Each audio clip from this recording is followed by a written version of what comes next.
Unang impresyon ng 2024 Honda ADV 160cc, itsura ng kulay ay mas kaakit-akit. Mga update sa kulay para sa mga uri ng ABS at CBS. Mayroong dalawang bagong mga pagpipilian sa kulay na ipinakita. Walang maraming mga automatikong pagpipilian sa motorsiklo na komportable para sa mahabang biyahe, pati na rin ang kakayahang magamit sa mga pakikipagsapalaran. Isa na rito ang Honda ADV 160cc 2024. Ang motorbike na ito ay may kaakit-akit na disenyo, na iiba sa mga automatikong motorbike sa pangkalahatan na may isang sporty na impression. Sa motorbike na ito, ang impresyon ng mag-ara at tigas ay mas malinaw sa matibay na kurba ng katawan at cool na teknolohiya. Ang pangalang ADV mismo ay binibigyang kahulugan bilang advanced na tumutukoy sa naka-embed na teknolohiya. Sa pamamagitan ng linya ng ABS, ipinakita ng Honda ang variant ng Tough Matte Gray, habang sa linya ng CBS, ipinakilala ng Honda ang seryeng Matte Brown. Gayunpaman, ang pangunahing highlight ay ang pagkakaroon ng Tough Matte Brown variant na umaayon sa kulay ng premium na motorbike ng Honda sa Rebel Motorbike Series, ang Honda ADV 160cc, isang automatikong motorbike na may kapasidad na 160cc sa kategorya ng Automatic Adventure Class. Sa bahagi sa harap ng Honda ADV 160cc ay may mga kulay na maganda. Ang visor mula sa Honda ADV 160cc ay may pinataas at may aerodynamics. Bukod dito, ang Honda ADV 160cc ay may malaking bahagi sa harap niya. Ang layunin ng mga butas na ito para matulungan ang sistema ng paglamig, pati na rin ang rider niya upang hindi na may-down. Ang ADV 160cc ay nilagyan na ngayon ng bagong henerasyong 157cc, 4 na valve, liquid-cooled, ESP Plus engine, na nag-aalok ng advanced na teknolohiya na may fourth valve na mekanismo at mababang friction na teknolohiya upang magbigay ng mahusay na power output at environmental performance, fuel efficient.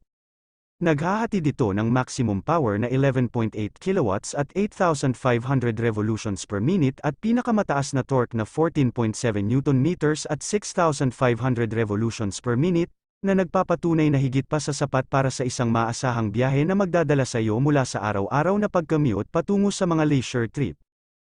Ang ADV 160cc 2024 ay puno rin ng mga kapanapanabik na tampok mula sa kaligtasan sa pagsakay hanggang sa araw-araw na kaginhawahan. Ang isa ay ang bagong Honda Selectable Torque Control, HSTC, isang advanced na feature na tumutulong na balansehin ang gawain ng pag-ikot ng gulong. Pinipigilan nito ang pagdulas ng mga gulong sa likuran, lalo na sa basa at mad-ulash na kalsada.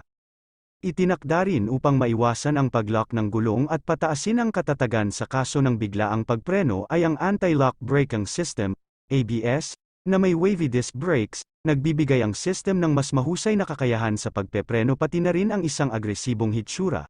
Gayon din, para sa mga sakay na malalayo, ang bagong USB charging port ay isang maginhawang karagdagan sa pinakabagong modelong ito. Keyless Smart System, may fuel capacity na 8.1 na litro, all LED lights front and rear maging ang kanyang DRL daytime running lights. Makakakita ka ng mas makabuluhang pagbabago sa mga tuntunin ng mga dimensyon. Ang ADV 160cc ay may sukat na 1,950 mm ang haba, 763 mm ang lapad, at 1,176 mm ang taas. Ito ay tumitimbang ng 133 kilo at may 165 mm na ground clearance. Ang taas ng upuan ay bumaba ng kaunti mula 775 mm hanggang 780 mm o mula 31.2 hanggang 30.7 pulgada, isang maliit na pagbaba, ngunit iyon ay isang malaking bagay para sa hindi masyadong matangkad na rider na tumitingin sa scoot na ito. Can I face this? Can I make it? I feel faithless, wish I could replace this.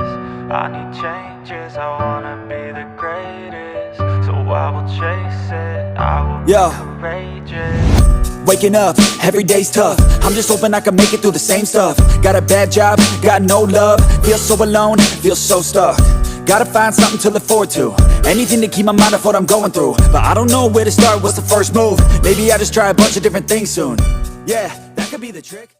Ang tanong dito, Kailan kaya dadalhin sa Pilipinas ang bagong color variant na pagpipilian? Ano ang masasabi nyo? Bagay ba sa kanila ang bagong premium sporty color variants? Hanggang dito na muna, kita-kits sa susunod na videos or updates sa mga paparating na motorcycle brand sa Pilipinas. Maraming salamat, at paalam.